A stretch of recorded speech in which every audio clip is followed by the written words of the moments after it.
It started with a flicker of consciousness, the kind of groggy, disoriented feeling you get after a long, restless sleep. But as my eyes adjusted to the dim light, a chilling thought crept into my mind, something I had heard whispered in dark corners. They say this place is cursed, a prison for the guilty. Then I realized something was terribly wrong. I wasn't in my bed.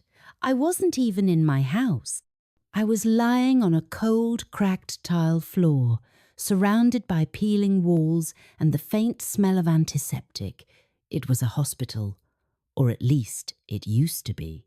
At first, we tried to make sense of it. We introduced ourselves names we barely remembered, faces we didn't recognize. There was Sarah, a nurse who kept rubbing her wrist like it was sore. Marcus, a mechanic with a haunted look in his eyes. Emily, a college student who couldn't stop shaking. And a few others, all just as lost as I was. We searched the room for clues, but all we found were empty IV bags, broken monitors, and a single rusted door that led to a long, dark hallway. That's when we heard it. A sound that made my blood run cold. It was faint at first, like a whisper, but it grew louder with every second. Footsteps, slow, deliberate, and coming from somewhere down the hall. We froze, staring at each other, hoping it was just our imagination. But then the lights flickered, and we saw it, a shadow, tall, inhuman, and moving closer.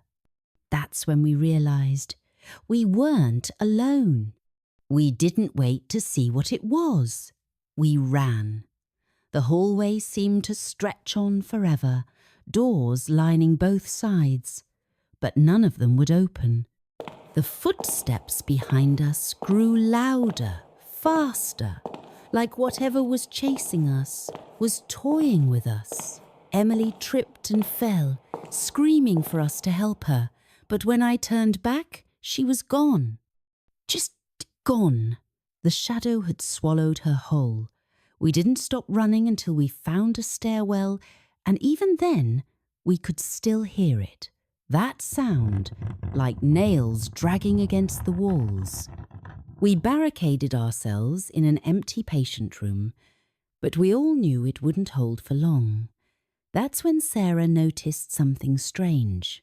On the wall, written in what looked like blood, were the words, "Only the guilty remain." We didn't have time to think about what it meant. The shadow was still out there, and we needed to find a way out. We split into pairs, searching the hospital for anything that could help us. That's when the memories started coming back.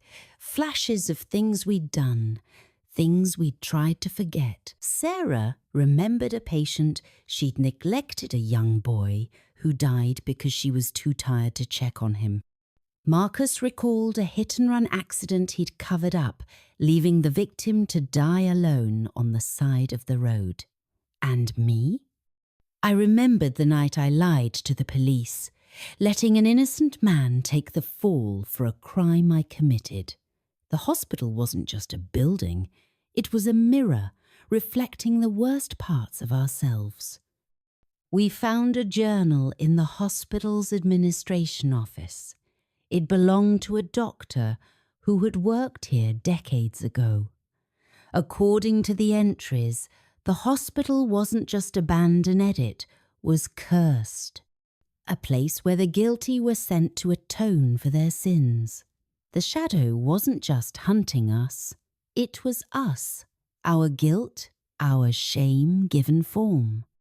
The only way to escape was to confront what we'd done and make things right. But not all of us were strong enough to face it. Marcus tried to run, and the shadow took him. Sarah broke down, screaming that she didn't deserve forgiveness. And me? I wasn't sure I deserved it either. In the end, Only 3 of us made it to the hospital's chapel. The shadow was close behind, its whispers echoing in our minds. You can't escape. You belong here. But we didn't give up. Sarah confessed her guilt out loud, begging for forgiveness. Marcus, even in his final moments, tried to atone. And me? I promised to turn myself in, to make things right no matter the cost. The shadow hesitated, its form flickering like a dying light, and then it was gone. The hospital began to collapse around us, and we ran for the exit. When we finally stepped outside, the sun was rising. We were free. But the guilt, it never really goes away, does it?